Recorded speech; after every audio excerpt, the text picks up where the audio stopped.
There were 1,000 people in the hall, and I said, my name is Chris Smith. I'm the Labour MP for Islington South and Finsbury, and I'm gay. A group of us in the Gay Liberation Front hit on the idea of holding a gay pride march to challenge that shameful view. Equality, and for some people in Stonewall like me, equality was kind of like what you got to as a starting point. Welcome to The View From Here, the podcast that explores the lives of key people in the LGBTQ plus movement. I'm Jonathan. And I'm James. We hope you enjoy the podcast.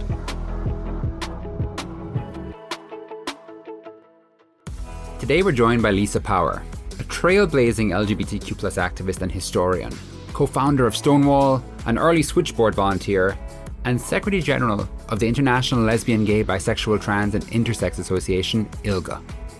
Today's episode explores themes of political courage, legislative change, and public representation. We'll uncover stories of community, crisis, and global solidarity that helped shape modern LGBTQ plus activism. An extraordinarily formidable guest with us today. Tell us about your childhood, where you grew up, what shaped you in your early years. Born on the south coast of England to my mother, who I was illegitimate, and in the 1950s it was very unusual, but she kept me and the family kept her. She wasn't disowned, and therefore she managed to not disown me. But there was a fiction that she had been married, so I've been through a few surnames because she made a lovely illegal declaration for my birth certificate and stuff like that. Wow. But brought up mostly in Croydon, South Croydon, in South London. Went to school there, went to a very posh school with a scholarship, and didn't particularly enjoy that.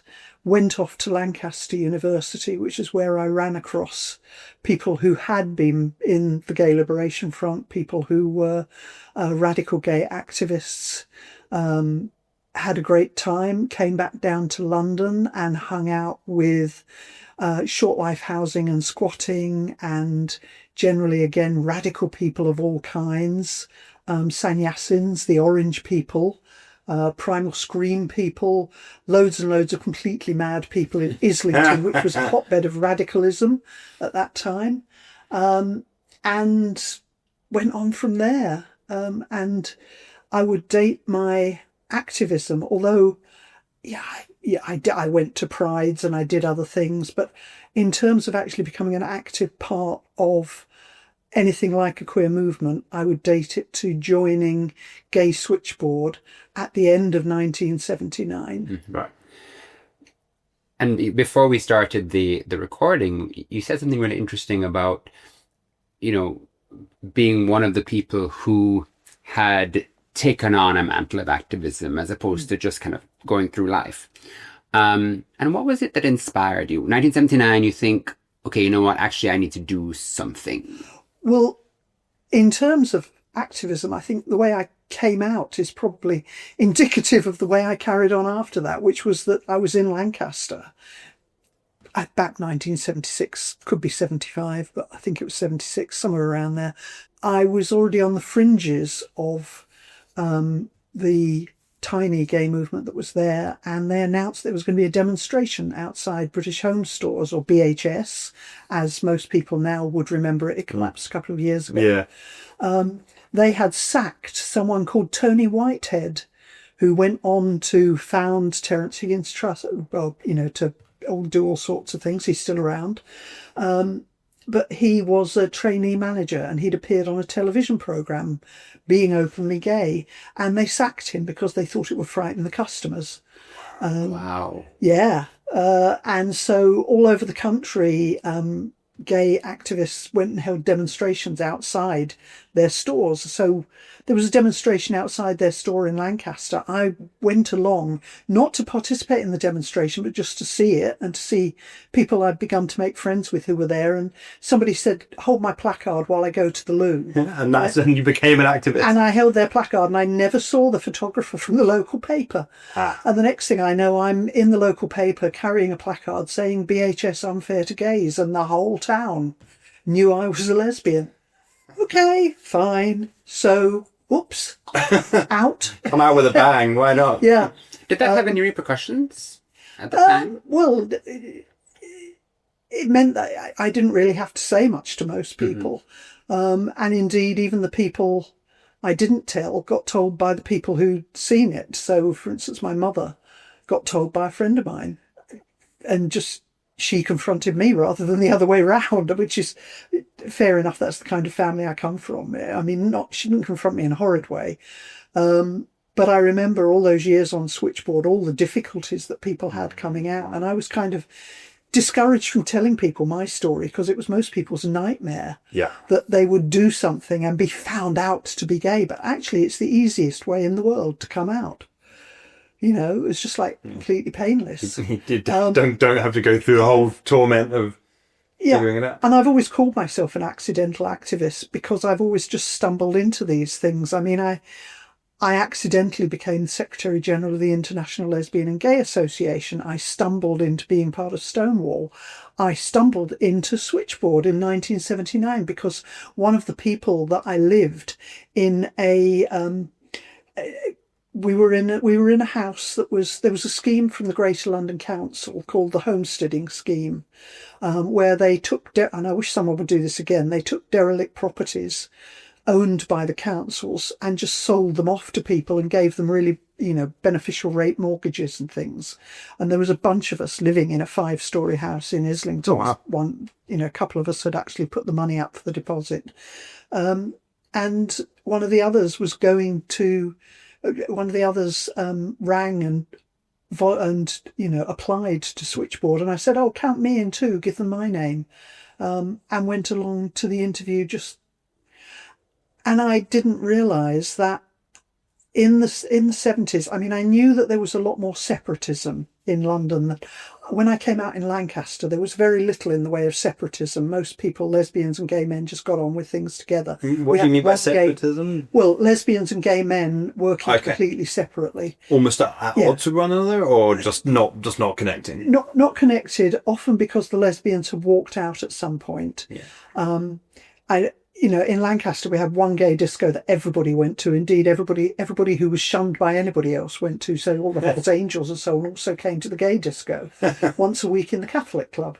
Oh, wow. Well, it was the only place that would have us. So fine. But in London, I didn't realise that all of the lesbians had left Gay Switchboard and Icebreakers, and a bunch had also left Friend, to found Lesbian Line. And so Switchboard was desperate to get some lesbians back on, and I was the second lesbian back in. So, they were really keen to take me. And also I had quite radical politics, and the other woman who joined did not have radical politics at all. In fact, bless her, she was on record as saying that feminism gave lesbians a bad name. Ooh. So I wasn't really good friends with her. I was actually mates with some of the guys, more than with her. Okay. Tell us about your radical politics. Well, it was a lot of posturing. But yeah, I mean, it was general. There was a strong correlation between being a gay activist. So we used gay for pretty much everybody then. I mean, we were starting to say lesbian and gay, but there was pretty much a correlation between being a gay activist and being vaguely left-wing, sometimes more specifically left-wing, but a general spectrum of left-wing activism as well. There was quite a lot of incoherently intersectional stuff that went on. But it was never, there were an awful lot of frictions. The general left, the far left, had made a couple of attempts by then to try and almost take over the gay movement. So there was starting to be quite a bit of friction there. Because originally they hadn't wanted anything to do with us. They thought being gay was a bourgeois deviation. I can remember chucking a girlfriend out of bed for reading the International Socialist pamphlet on that. There was some... But so it was kind of automatic that you were vaguely a lefty. And in the 80s, as things went on, it was gays and people who were politicians, political about race issues, who were together defined as the loony left in the media and by politicians. And there was a moral panic around the loony left, as there is now about trans people. And it was very much the gays and the black activists who kind of, I mean, I wouldn't say we all hung out together. And I think there was quite a lot of racism. And quite a lot of antagonism and homophobia towards, in each direction.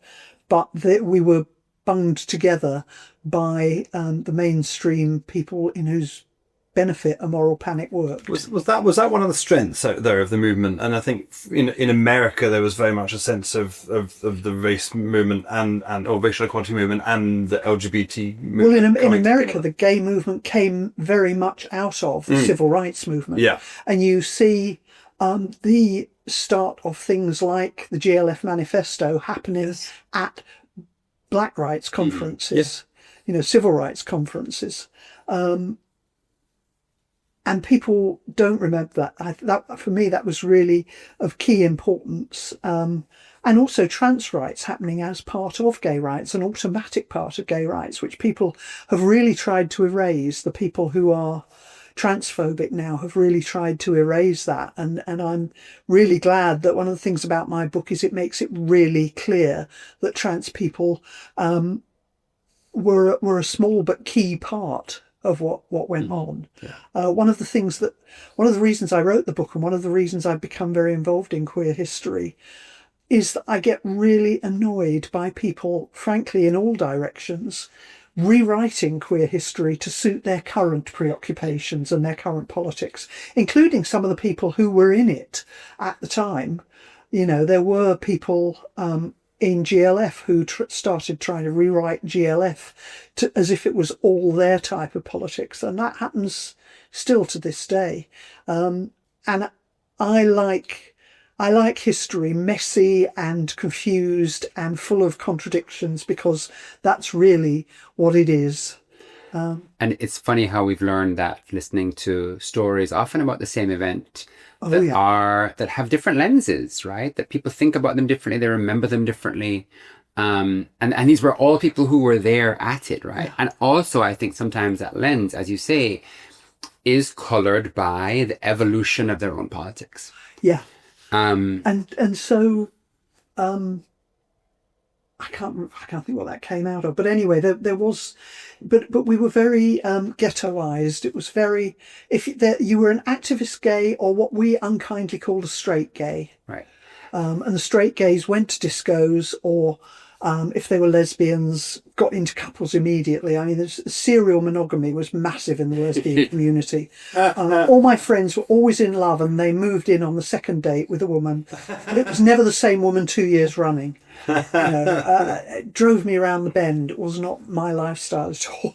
I just thought, can you not see what you're doing, girls? It wasn't I was some great monogamist or anything. It was just like, there's a recurring pattern going on here. You ought to acknowledge it. It's fine, but please acknowledge it. But anyway, there was that was kind of straight gays, and then activist gays. We all wore double denim and lots of badges, and had placards, and we all volunteered for something. So two things that come out of that. I guess, do you see gay marriage and equal marriage as almost being a straight gay thing? Because there is... Oh God, I was not a fan of equal marriage for a long time. I mean, I went with it because the whole point of Stonewall and the reason why Stonewall worked, despite the fact that it had people in it who would never have spoken to each other even a year or two before it started, was that we all sat down and went, what can we agree on? And we didn't look at what separated us. And before that, it was all about examining the cracks in the movement. I mean, everybody says, we had 3 magnificent marches for Section 28. Well, we had 3 marches because we had 3 organisations that wouldn't agree with each other and all insisted on having their own bloody march. Right. It wasn't some kind of glorious manifestation. It was called rivalry. Yeah. And, things kept falling over because of the splits in the movement. So when Stonewall came along, that kind of really base thing of what do we all agree on? And what we could all agree on was equality. And for some people in Stonewall, like me, equality was kind of like what you got to as a starting point. And for other people, that was the end point. They just wanted equality. Right. And that was fine. But for the purposes of what we were doing, we could all agree on that and focus on working together. Yeah. And that was new to me in gay politics. I was so used to things splitting, nothing lasting more than a couple of years. If you look at gay politics in the 80s, everything splits after a year, and the 70s really, everything blazes beautifully and then splits after a year or two because people always look for the cracks. Suddenly we started to look for what held us together. And how much of an effect did that have on the movement, changing that philosophy of, Well, it was a we're an insular community fighting amongst ourselves, to actually, if we focus on what unites us, then we can fight against the world. Yeah. Well, it was very unpopular, actually. And what people, again, this is a rewrite of history. What people forget now is Stonewall was unbelievably unpopular with radical activists in the early 90s. If you look, people like Outrage, people who ran the gay press, were all totally contemptuous of Stonewall because it didn't answer to them. It didn't answer to pressure from any particular pressure group. Stonewall stuck to itself. It made its own mind up. It was, when we founded, it was 14 people, and the idea was it was 20 people, 10 lesbians, 10 gay men, because we were very much in the binary. You've got to remember that as well. If you were bisexual, there was a tiny, tiny vestigial movement. People were told to pick a side and stick to it. Trans people forget now, but actually the dividing line wasn't whether you were trans or cis, but whether you were straight or gay. And if you were trans lesbian or trans gay, you were part of the movement. And if you were trans straight, you could bugger off. You got your own movement called Press for Change. And that, and they didn't want anything to do with us because they were more respectable than we were. Wow. When Stonewall started, we sat down and talked to people like Press for Change, and they said, it's great, we're glad you exist, but we'll stay separate because we can get further, because we're more respectable, because people think we're all straight. So what, wow, I mean... So yeah. Yeah, so, blew my mind. People just totally forget that Stonewall was quite unpopular, and there were people who were part of the founding of Stonewall who were unable to go public with it. And part of that was about it, it would ruin their reputations as good gay activists. I mean, my girlfriend and I were both members, and we were ostensibly the two most radical people in Stonewall. And in fact, when it came down to it, I was probably the most radical, but she'd been the chair of one of the short-lived attempts at a national organisation before, and she got me into Stonewall because they said, do you know any other sensible lesbians? Which probably was defined as people who won't shout at us. Yeah. Because they sat down with various lesbian activists who'd been quite didactic about how things should be, and that that was not how Stonewall was going to operate. So she said, well, my girlfriend's just been elected Secretary General of the International Lesbian and Gay Association, which sounded massively grander than it was. And I had only accidentally been elected Secretary General at the first meeting of ILGA that I had ever been to, because her organisation had sent me to this meeting. We'd had an invite. They said, we'll pay for somebody from your organisation to come over to our conference in Oslo. And nobody wanted to go to Oslo in the summer. And I drew the short straw because I said, I'll go. I was very annoyed because the administrator gave her girlfriend the job of going to something else in Barcelona at the same time. But actually, Oslo turned out to be a bit pivotal for me and for some other things, because basically they needed a new lesbian secretary general who could work with men. I came from a mixed background. I was not in the least fazed by gay men, even no matter how sexist they were, and my God, some were. That didn't bother me in the least, and they wanted to demonstrate their support for the British gay movement by electing somebody from Britain. So I was just the right. You were it. I was the right lesbian in the right place at the right time, and I had a big mouth. and they took to me. So they elected me Secretary General, and that was a good enough reference to get me in on the ground floor at Stonewall. So I want to come back to Ilga for sure, but I do, focusing on Stonewall, what was Stonewall set up to achieve? What were you trying to achieve? Well, we were set up to repeal Section 28. That was the big defining campaign. And if you actually look at the original Stonewall manifesto, which is actually 6 gay men in Ian McKellen's house who had a boozy lunch. Michael Cashman told us that story. Yeah, the line I always use is 6 gay men had a boozy lunch, and instead of sitting round a piano and singing show tunes afterwards, they sat round a typewriter and made up a manifesto. But actually, that manifesto is almost identical to the Greater London Council manifesto, Changing the World, from 1985, which was one of many people who was involved with. And that is largely an echo of a lot of stuff that was in the original Gay Liberation Front manifesto. And actually, most things that were our demands had not changed from the early 70s all the way through to the very late, to now we're talking about the late 80s. It was all the same things that we still hadn't achieved. And we'd become a much more lively movement. There were a lot more people. We'd become much more publicly known as an issue. But we hadn't actually achieved any of those goals. And Stonewall sat down and the guys wrote this manifesto. And effectively, when they started pulling more of us together, it was kind of like the entry level. Do you believe in equality? Will you sit down and agree to equality? And all of our positions were based on that. And we barely talked about equal marriage because we just saw it as so far off. Yeah.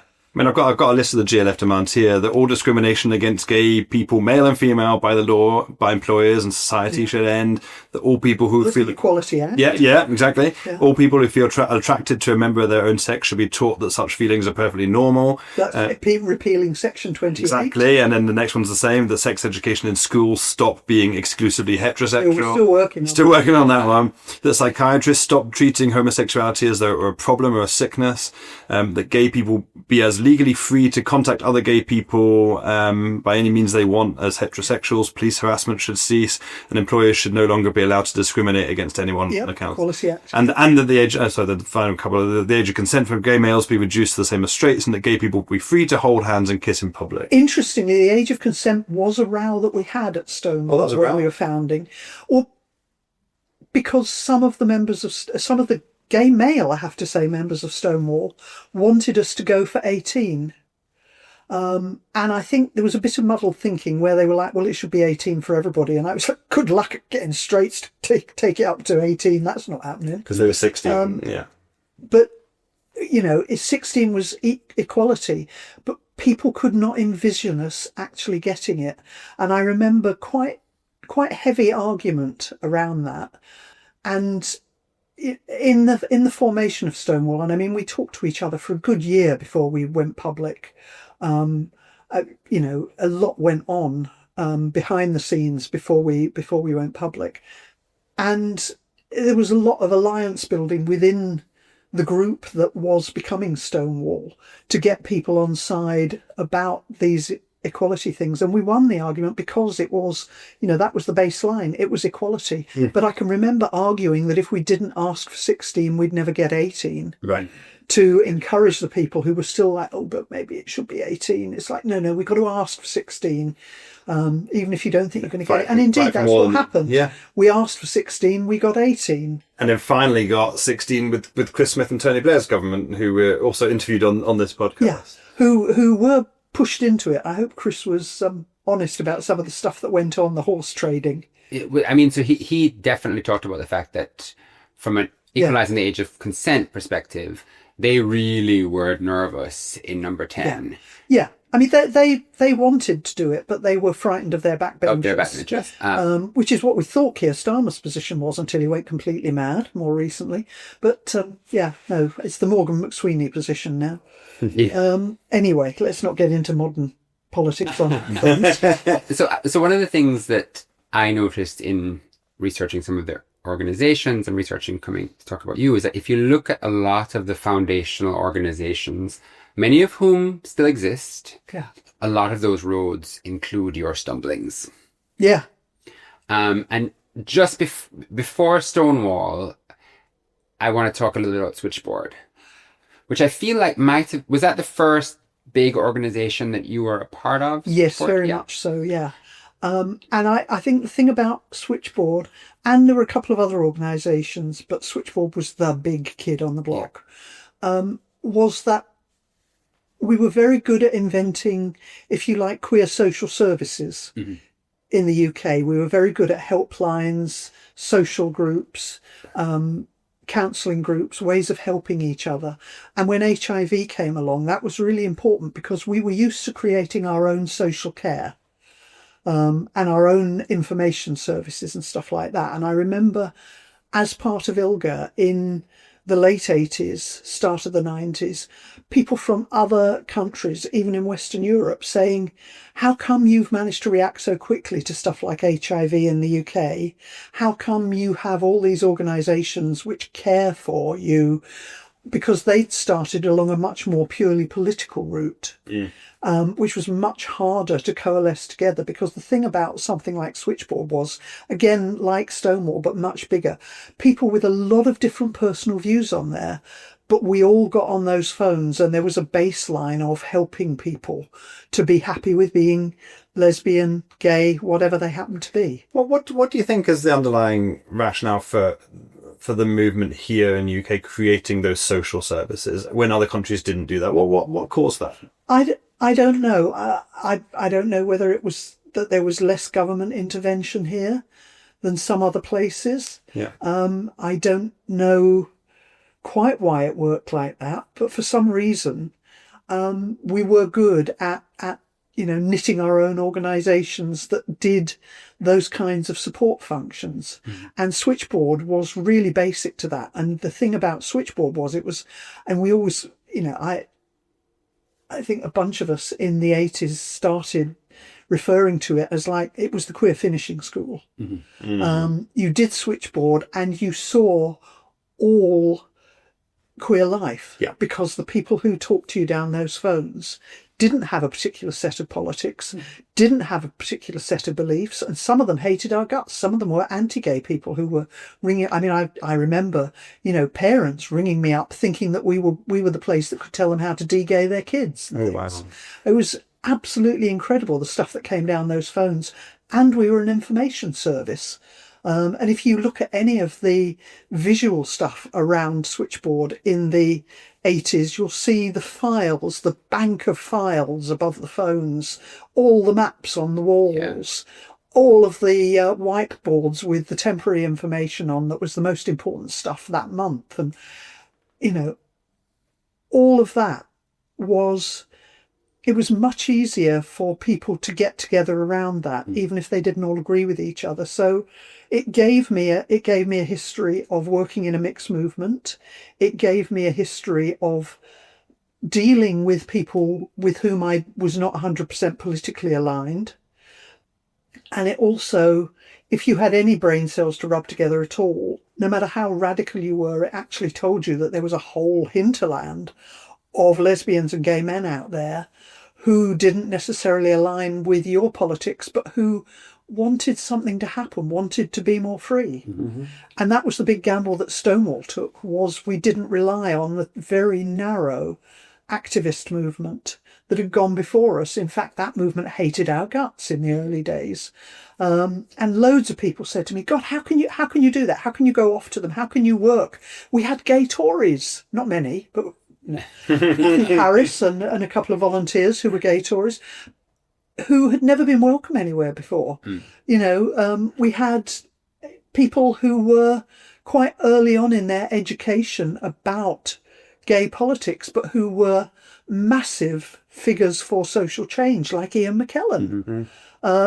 We could not have done without all of those people. Were absolutely foundational, and you learnt to appreciate them. And I think one of the reasons I was able to learn to appreciate them was having been on Switchboard and working alongside volunteers who were people I would not have socialised with. But we were all on those phones and we were all there to save people's lives, to help people come out and be stronger, and to tell them where the pub was in Bolton on a Thursday.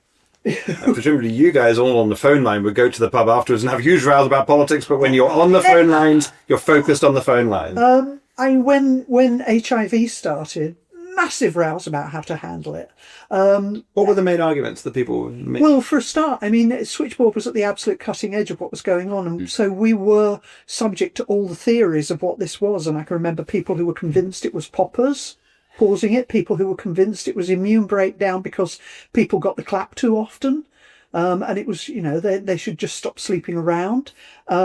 People who thought it was a Marxist, basically people who had a Marxist theory that it was a plot by the government to force us to all stop being gay by frightening us out of it, and that it was our duty to go out and have sex with as many people as possible in order to aid the revolution. I think that was a bloody good excuse, but it was bold.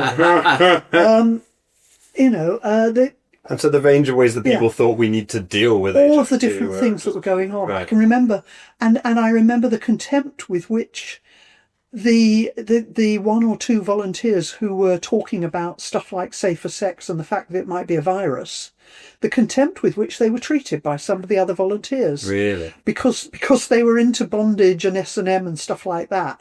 And I remember some of the other guys saying, you're espousing this theory because you want people to have your kinds of sex, which were non-penetrative, no contact, heavily, formalized bondage type sex.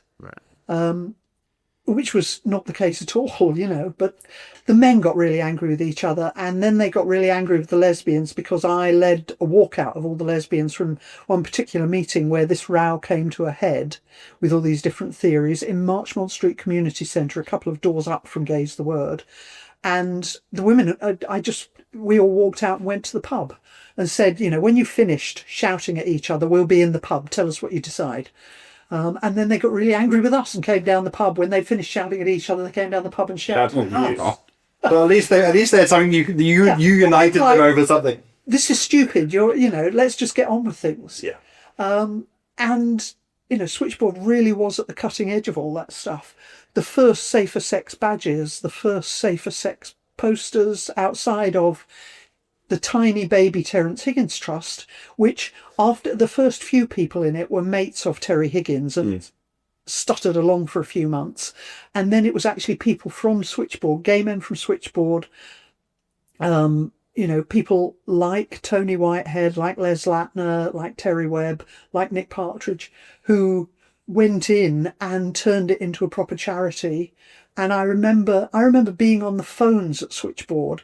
And one of the brilliant things that you learned if you were a regular volunteer there was you could be on the phones and having a really sincere conversation, and you could hear the conversation that was going on at your back and work out, what people were arguing about on, behind your back. And I can remember being on the phones and the guys behind me talking about how they were going to help the Terry Higgins Trust, as it was then, formalise and get it together, and they were all going to go in and just sort it out because it was well-meaning but kind of thrashing around a bit at that point. Right. I was a volunteer. I went to university in Canada, and I was a volunteer for Outline, which was kind of the Southwestern Ontario service, and then went on to be the director. It's just when I was 22. What the hell did I know? But this was the late 90s. Yeah. So we'd fit the Vancouver conference in 96 had just happened. So it was starting to filter in that HIV wasn't a death sentence anymore. Only barely at that point, 1997. Yeah. Oh, you're getting it. I mean, that's the whole other story. That whole turnaround is a story yet to be properly explored. But I think, and Switchboard is still with us today. Yeah. In a slightly different form to what it was. It's different. I mean, for a start, they'd never have me back as a volunteer now. Because they're much more prescriptive now about how you behave with the callers, and they have a number of I think shibboleths, which they like. We never hang up on a caller. But stat me, that's no bloody use. Some callers need being hung up on. In my day, we were very much allowed to be quite robust with callers, and we didn't believe that there was any such thing as non-directive. And now they would say, we're non-directive. Well, I'm sorry, keeping silent can be directive. Going, in certain places can be directive. The questions you choose to ask are directive. I don't believe that anything's non-directive as soon as a second person gets involved. But, but all that being said, I adore them now, and they're still vital. Yeah. They're completely vital. And actually, the internal politics of them, in many ways, is much better because Switchboard in the 80s and the 90s bought into all that binary nonsense. And you could be expelled if you came out as bi. Indeed, most people jumped before they were pushed, but there was an attempt to actually expel me and a male volunteer because we refused to lie about the fact that we slept together.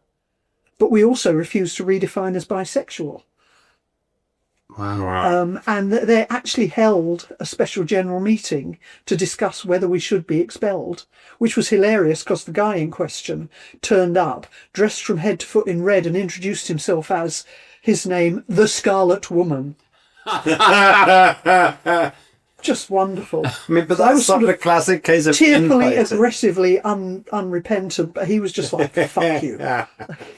Isn't it such a classic case of infighting inside the movement, though? It just stops progress. But it was hilarious because as long as we did not redefine as bi, it was very legalistic. They came to the conclusion they couldn't throw us out. Wow. But the interesting thing was almost all the lesbians disapproved bitterly of my conduct, but they got behind me. There was an awful lot of quiet conversations of, Lisa, how could you? But we're not having the men tell us what to do, and you're very good on the phones, and we're leaving you alone. And you won't do it again, will you? Well, never mind that. Wow. But the whole thing, I really didn't understand why we had to lie to stay part of a movement. Right. I It was didn't supposed come to be a out to movement lie. about liberation and acceptance and I do remember the guy in question going, "Oh God, I knew you were going to be trouble." Sorry. But I think that it might be harder for a young person today, even though Switchboard is still with us and still vital, Yeah. to kind of empathize with that feeling of the 70s, 80s, and 90s, where actually that phone call was sometimes the only thing you could do to speak to another person like you. Yeah, we had no role models. Yeah. I remember there's a wonderful disabled activist, Kath Gillespie Sells, the mother of Dan Gillespie Sells, Dan, pop star, and a great writer of musicals now. But Kath Gillespie Sells, I interviewed her for something once, and one of the questions that I had to ask was, who were your role models? And she just went, role models?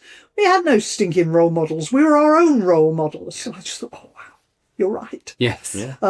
But we didn't. I mean, we made up a lot of history, and this is another reason why I ended up going back to my roots about being a historian. Was I got really fed up with us overclaiming people from history. Anyone who even looked like they'd ever looked at someone of the same sex, we went, they're gay. They're gay. Honestly, they are.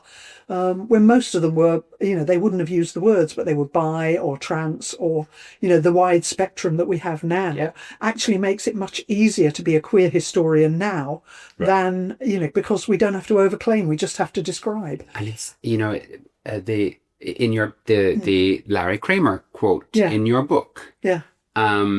Which I've started, and of course it's completely gone off my head, but it talks about that notion. He was in Britain and he could have had sex with anybody because he'd gone home with this gentleman who had been in public school and basically wanted to be spanked. And, that was, He described Britain as the gayest country in the world that had some of the worst rules around being gay in the world. Absolutely right. And this spectrum has always been here, and we think it's this very modern on thing. the phones at Switchboard, you knew that spectrum was there, which was why it bewildered me that there were these rules about who you could be and be on the phones. But I understood that part of the whole mantra was if someone rang up and said, "Are you gay?" you had to be able to say yes and not go into a lengthy explanation of where you were on a spectrum or something. It was kind of a political thing. You were gay or straight, and the gay side of it actually encompassed a multitude of people who quietly got on with being themselves, but who, politically you were gay. And I have friends who have always been functionally bisexual to a varying degree, but who, and I'm also umbilically attached to the definition of oneself as lesbian or gay, because that was the offence, that was the bit of you that was going to get done. Yeah. Some of my friends, if I was coming out now, I might describe myself as something like pansexual, but I've always described myself as a lesbian. I mean, now it's all theoretical anyway. It's all rusted over, for God's sake. So, there you go. And it's as a lesbian that I've always been persecuted by and large, apart from a few bigots within the movement. But it is a much better movement now in the way that there are role models out there. There is a spectrum of behaviour out there. And I find it sometimes really infuriating, but also highly amusing that there are a lot of people of my generation who can't get behind this because it bewilders them. And they're just like the straight people who we hated in the 80s who were bewildered by people being gay. It's like, get over it. You don't have to do it. It's not compulsory. Yeah. You don't have to be trans. Yeah. No one is forcing you to do that. It's like, and people can change their mind. People will wobble in and out of definitions. Yeah. And also, hey, some people change as they grow older and they have a different interest I had a number of friends who were absolutely part of the gay movement and suddenly fell in love with someone of the opposite sex as they got older. And the struggle, having been part of the straight world and abandoned it for the gay world, which was much smaller, and then having to think about abandoning the gay world for what? Because there wasn't any other structure at that point. Yeah. Very, very difficult for those people. But it happens to some people, just as some people come out as lesbian or gay as they get older, other people actually find that there's a part of them that's straight. And other people transition at different stages. And I love the way that at least some of us have grasped all those differences now and celebrate that and find that much more enlightened than all of the rules that we still grappled with through most of my history as queer activists. I still think there is a problem in the whole movement about people, I inverted commas, betraying the cause by becoming straight or whatever. Oh God, well there's also, some people make jokes about it as well. Yeah. But there is a real feeling sometimes. It is problematical. But I can remember it was also the wrong sort of gay. We talk about the rebel dykes now, but in the 80s they were the S&M dykes, and they were persona non grata with a whole swathe of feminist lesbianism and straight dykes, gay ladies as they would have called themselves in the 80s. They weren't, the S&M dykes were basically anything that wasn't respectable in bed. I can remember a dear friend of mine who was very anti the S&M dykes and was, very kind of vanilla this and vanilla that. And then it dawning on her one day as somebody was describing sexual behaviours that actually her and her girlfriend's favourite activity was in fact fisting and definitely S&M. It's like the colour drapes. I thought I was so vanilla and no, I'm not. So, watching that happen over a lifetime has been an interesting education. And not everybody in my generation has managed to make the leap. No. And that's why I get really angry with people who were mates of mine in the 80s and who had trans friends in the 80s and who now are part of the anti-trans movement, because I think, what happened to you? How did you turn into the straight people that you hated? Yeah. Sorry. No. Moment of silence there for those we have lost, even though they're still with us. But it's rare I'm lost for words, because it's true. Yeah. And I think sad and means that the things that you fought for, we need to keep on fighting. It's not a matter of okay, good tick, we're good. Yeah. I'm thinking about your life through the history of institutions on some level. So if we go into THT, Terence Higgins Trust, can you tell us your involvement with them? And I appreciate that was roughly the same time as ILGA, so it would be interesting. No, it's actually, THT is a bit more complicated because I knew the guys who got involved in the very early days, not the people who founded it, who were the people from Heaven and so on, who were Terry's mates, but the people who piled in after that and turned it into a charity and so on. They were all switchboarders, effectively. And I got quite angry with the Terence Higgins Trust, as it then respectably became as a charity.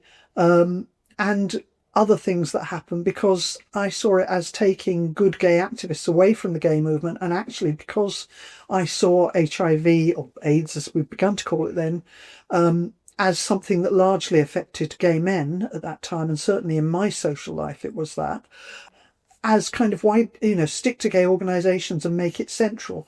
And I was by then involved, I got involved a little bit with THT as someone who helped from the outside. I sat on committees because I became one of the early AIDS bureaucrats. I became an AIDS policy officer because jobs started to come up in that kind of work. And I had been a drugs worker. I started off as a homeless worker. Well, I started off as a shop girl. And because of my volunteering at things like Switchboard, transitioned into being an information worker with a homelessness charity, did homelessness for a bit, pivoted into drugs work. And from drugs work, I knew the gay world, I knew the drugs world. I was the perfect person to be recruited to work on AIDS stuff. So I became one of the very early AIDS policy workers for local authorities. I then went on to work for the Association of London Authorities as their AIDS policy officer. And then I went on to be the founding worker for something called the Pan-London Providers Consortium, which was essentially every single, by then, HIV AIDS charity in London. And there were a lot in the early days. Every time someone died, I swear somebody bloody started a charity. It used to drive me around the bend that people didn't get together. But once again, the movement not getting together. Yeah, but I understood also, I mean, the drive to do something was huge. So I used to go to meetings at THT to try and help them to fundraise and to give them advice about dealing with local authorities and stuff like that, because I was working in the HIV sector. And we're talking roughly when I started to get involved around ILGA and stuff. But then it was kind of parallel to my getting involved in Stonewall and stuff like that. And it was my paid work. I didn't actually join Terence Higgins Trust as a worker until 96. Okay. Until the change in the treatment starting to happen, and I basically, in sometime around 95, there were a number of impetuses, and one of them was meeting Larry Kramer, who just bollocked me. I interviewed him for Gay Times, and he said, why is nobody in Britain interested in the emerging treatments? And none of them work at the moment, but it's happening. And why are you not getting involved in this stuff? And then I watched the treatments start to become a little bit more effective. And the Vancouver World AIDS Conference happened, and I was courting the Terence Higgins Trust by this stage. I wanted to go and work for them. I was working for this consortium, and I watched the Terence Higgins Trust be the only big, solid HIV organisation, the only one that wasn't a fly-by-night, apparently, although eventually there were a couple of others who were solid as well around this stuff. Watched them take the treatment seriously and pivot to, we're going to have to start learning how to help people live, not just die. And most HIV charities in the mid-90s were only interested in helping people die. There were swathes of volunteers who were heavily invested in helping people die, and they really didn't understand the need to change everything. And the Terence Higgins Trust did. And that was, Nick Partridge was visionary in that. And, Nick had come out of Switchboard the same as me, but he'd gone off to them much earlier on. And I effectively courted them because they didn't have a policy team at that point. Policy was whatever Nick said when the press was talking to him, effectively. I mean, pretty much. Or, stuff that occasionally got hammered out in the weekly staff meeting, because it was a London-based organisation very much at that point. There were weekly Wednesday lunchtime staff meetings in the basement. Where they'd figure out what they thought. Where occasionally there would be a discussion about something. But I wanted them to have a policy team, and I was a policy officer. Right. And I kind of hammered at the door for about a year. So, going to the Vancouver conference was essentially, I funded myself to go to the Vancouver conference to hang out with THT and persuade them that they wanted me. And I still remember Nick's face, because Nick occasionally would take me out to lunch when I was at the Pan London Providers Consortium. And I remember he took me out to lunch and said, look, you're not going to be there forever. What are you going to do? And I said, actually, Nick, I'm going to join Terence Higgins Trust. And I remember his face of, really? Yeah. Create your own job. It's brilliant. Well, no, I eventually had to join them as something, effectively as a prevention officer. My first job was running a team that created their African work, their treatments work. What was it? It was African work, it was treatment work, and it was something else, I can't remember. But everything that wasn't gay men's work, essentially, they had funding by then from the government for the start of quite a big gay men's team. And everything else got shoved into the advocacy team, which was mine, apart from an information team. Right. So, and when I joined Terence Higgins Trust, the African work was one white woman who'd been a nanny in Uganda. Ooh. Wow. No. Ooh. No. So yeah, I hired the first African officers, thank you very much, to do the African work. And it was pretty rocky. I mean, there were lots of rows, lots of friction with the gay men's team, because I had workers who were like, they had Bible quotations instead of dicks above their desks, and that was, it was interesting. And the treatments work was really like, there were people who were amazing experts, people who were really self-taught, who talked. I mean, it was like train spotting. They talked in codon numbers and things like that. And I was hopeless. I had a bad biology O-level, but I was determined to explain treatments in a simple way to people. And actually that was what THT became good at eventually, after quite a bit of struggle, because people who got involved in treatment work immediately got sucked into that. I am going to become an amazing treatment expert, because it was the only way. If you had HIV, it was one of the ways you could maintain control of your life. Right. Was to become an expert, to become a self-taught expert. I mean, that was true from the very early days, but actually when effective treatment started to come along, it became much more complex. And you suddenly did have to become, interested in all kinds of science stuff that was really... Know what numbers mean when you get them in the result. I became involved when I joined Terence Higgins Trust and started to help set up the treatment services more. I also became involved in the European AIDS Treatment Group, which is still going now, which was the Wild West of treatment activism in Europe at that point. And I was absolutely crap at the science, but I was determined to make this something that everybody could understand. Because your expertise feels more in public policy, understanding information, getting people coalesced around something, and actually knowing the science is not the core to being successful at that. Yeah. I mean, you had to have some clue about it, but I took my mantra from a guy at one of the very early conferences, CROI conferences, which were at that point always held in Canada. Was it Canada? Yeah, we were in Toronto, I think, at that point. And he said, this is all very interesting, but if it's not going in my mouth within the next year, I'm not listening.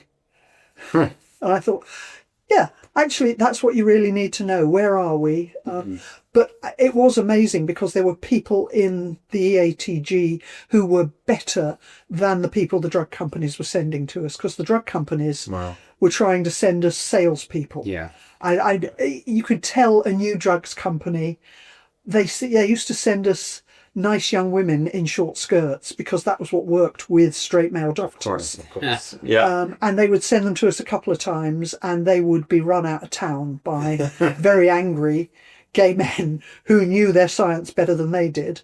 And you could see when a drug company started to get it, because they'd hire a gay man to start with. Right. Then they'd actually hire somebody who had HIV. And then eventually they started to hire people of African origin.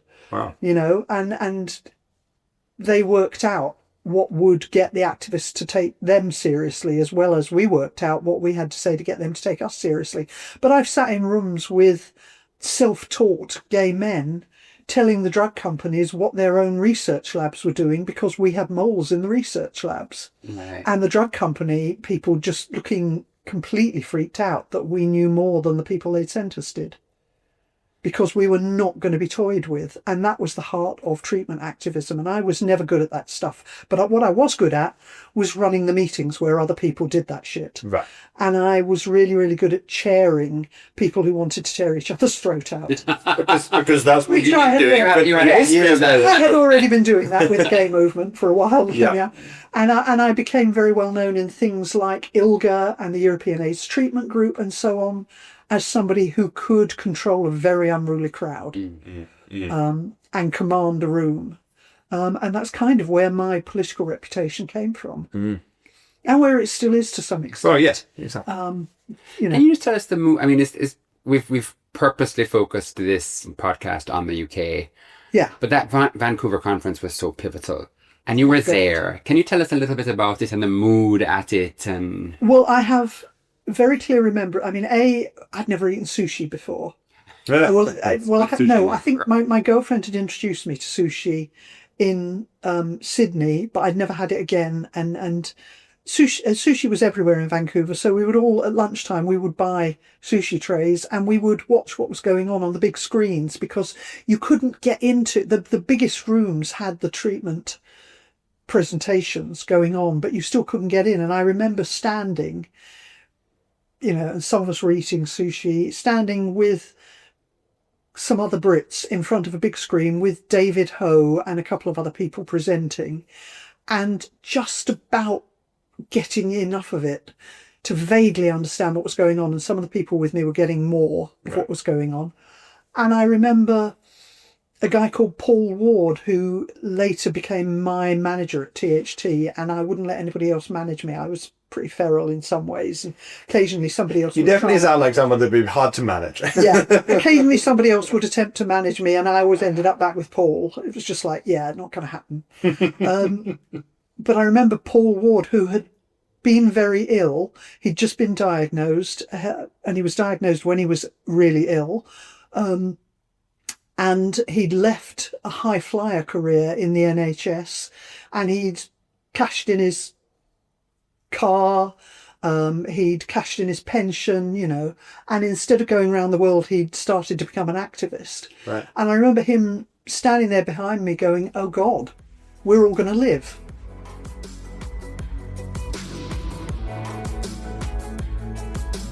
is there a thing that you think, yeah, you know what, I'm really proud of that? And is there a thing that you think, oof, wish I hadn't done that? I think there's lots of things I'm really proud of, the UN being one of them. And I didn't value it for a long time. And in fact, I kept really quiet about it to the point where ILGA's history actually had a guy who'd spoken at the UN a year after me as the first person who'd spoken at the UN. Okay. They had erased me from the history, partly because we didn't win, but also partly because I was a lesbian. And lesbians, just as queers get erased from straight history, lesbians get erased from gay history. And that's been a driving force for me. And I remember somebody telling me that it wasn't very nice of me to be so insistent on people remembering that I was the first. And like, fuck that. No man would think twice about this. So, I pulled on that.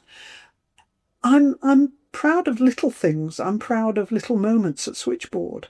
Stupid things that come back to you at odd moments.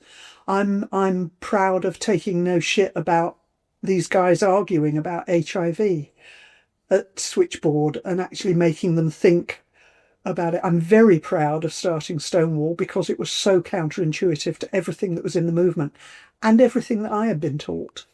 So I'm proud of being one of those people. I'm proud of the fact that the name came from me and a couple of other people around my kitchen table. Brilliant. We wanted it to be called Stonewall so it could never forget where it came from. Mm-hmm. And also because at that point, no Tory understood what the word Stonewall meant to us. So they thought we were an architectural consultancy or something. And that's how I got the name through the rest of the people who wanted it to be yet another bloody acronym with L and G in. Mm-hmm. Things I wish I hadn't done. I'm sure there's lots of things I wish I hadn't done. but I think I'm probably very good at erasing them from my memory. Really? Because I'm very good at not having regrets. And I used to say, I don't regret anything. And it's like, no, come on. I mean, there's people I regret sleeping with, I'm sure. There's decisions where I think, yeah, you had to get yourself back out of that one later on. But everything taught me something. And I think that's one of the things that you're not taught, is that there isn't anybody who has been successful in the later part of what's going on who hasn't made a fuck ton of mistakes in the early part of what's going on. Yeah. You know? And I'm sure I did some things wrong. I'm sure I alienated people. I'm sure I was a complete bloody brat when I joined Switchboard, and I still look at some of the logbooks and think, oh my God, how did they not throw me out for being a complete nuisance? So rude to some of the men, because I believed in shock tactics around, you know, I mean, as a feminist lesbian, you would just go whap at people. And it took me a long time to realise that there were other ways of getting things, and to learn diplomacy, and I'm still not good at it sometimes. And there's still outbursts. You know, there are things, there are remarks I regret making to people in meetings because they caused trouble for the organisation I came from.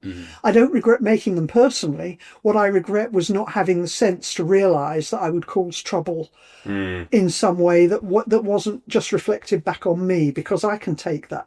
Yeah. I have never shied from that trouble, but it's not right. You know, I was doing it to people who maliciously then behave badly in other ways, and I should have had the sense to know that.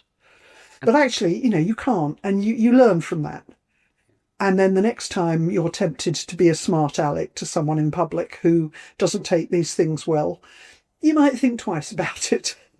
I forget that other people have even bigger egos than me. Oh yeah. Basically. It's a lot of egos. And I just dress them down sometimes, and then people go, it may not have been the best way to do that, and because sometimes the old activist just breaks through. Yeah. How do you feel about where we are today? Well, we're in. People say we've gone back down to where we were, but it's not. It's an iterative. It's like a spiral. We're at a bad point on the spiral, and bits of what used to happen in the 80s have leaped into happening to trans people now. But you know what's good is we recognised it. And I can remember people who I'd worked with in the 80s who have become anti-trans, who furiously argue that it's not the same, because I can see the little thought at the back of their heads of, oh shit, if it is the same, I'm betraying something. And it is the same. I'm sorry. It's the same fucking arguments. It's the same shibboleths. It's the same triggers of a moral panic. So people often say, why are you eternally optimistic? And I think because there's always something you can do. There's always something to be done. Actually, at the moment, there's an unfortunate amount to be done. And I feel sorry for young people who have actually, you know, we actually had a chance at the first generation of people growing up not being told that they were second-class citizens from the second they realised they were different. You know, all of the people in my generation and a couple of generations below me absorbed somehow that we were second-class citizens. Some of us were better at throwing that off than others. And I always say everybody of my generation, even me, has the little voice at the back of their head going, but you're a dirty queer. I'm very good at going, oh, fuck off to it as the little voice, but the voice is there. But kids now, there's a whole load of kids of the current generation who are in their teens now, who were taught that it was fine, who were taught that their older generation, some of their parents and other people, would look after them if they were gay, bi, trans, non-binary, whatever, and people are betraying them. You know, they are going to have much worse mental health problems than my generation did, because we had something to fight against from the start. We knew that the odds were against us. We knew that we were creating something. They've been taught they're okay, and now they're being told by a growing portion of people, including some of the people in charge of this country, that they're not right. And that is horrendous. And here I am getting emotional about it because, we learned better. And then I see people who I know better jumping on the bandwagon for electability, for popularity, people who are sheep. And you're not allowed to say that a lot of people are sheep, but there are a whole load of people in the middle ground who do what they think is popular.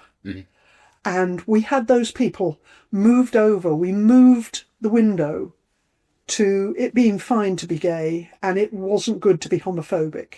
And it didn't stop people who were really homophobic from being homophobic. But they knew that they shouldn't say it out loud. The window has moved back to the point where people can say it out loud, and people can do more hate crime. Hate crime never stopped, but it reduced. So we've got to do some of the same work over again. But this time around, we've got role models. We've got a whole load of people of my generation and younger who are defiant, who are not going to go back quietly. We've got a whole load of families who are allies. We didn't have allies in my generation. We didn't see the point in cultivating them. Most of us had left our families behind. There's a whole load of networked kids who've come out, who have families who love them, who have friendship networks, who have got used to having a gay group at school. Earlier this week, I did a little interview with the LGBTQ group at my old school. I could never have imagined that. And they're so bold. They're so together. I think that they can fight back. It's just that they're in shock at the fact that they've got to at the moment. So, even in the current, oh shit, look at what's happening in America. Yeah. I remain optimistic. People are angry about the erasure of queer history there. People are angry about the way that the government is behaving there. People are trying to preserve stuff. It's why I'm a trustee of Queer Britain. That stuff needs saving. It's not just me having some relics at the back of my knicker drawer, which is essentially where some of the bits that are actually on show currently in Queer Britain have come from. The Vivienne Westwood t-shirt that she made for Stonewall, the number one cunt t-shirt, which I would have sold years ago if I could have got it on eBay. They wouldn't. It was a picture of a very hairy vulva, so no way. But it's now with Queer Britain. The cartoon that Kate Charlesworth did to illustrate the rise of Section 28, which is sitting in a glass box there now. And it's not just me. Other people have come forward with that stuff. It's got to be preserved. We can't let what happened to the German gay movement under the Nazis happen again. And we have those lessons in front of us. We have enough memory, if we want, to be working on this. But we have to get everybody working together.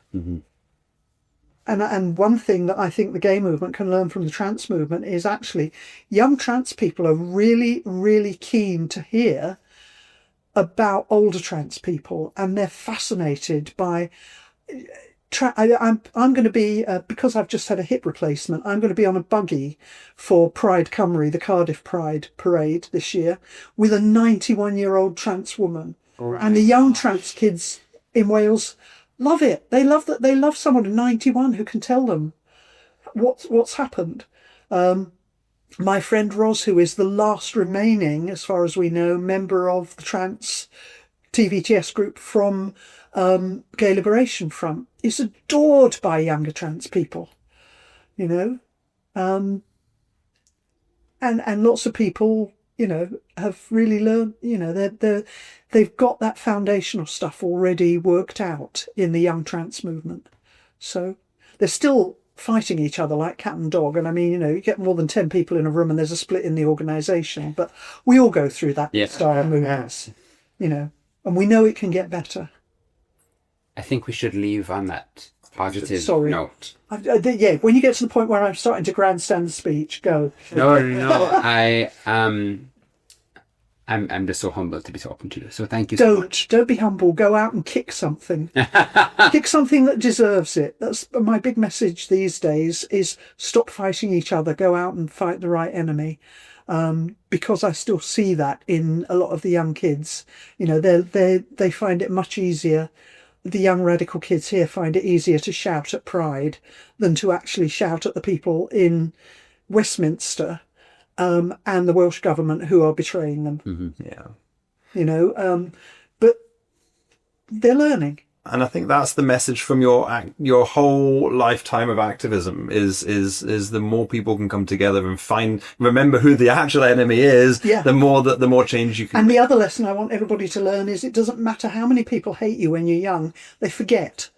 There are loads of I was not the most popular person in the queer movement in the 80s and the 90s.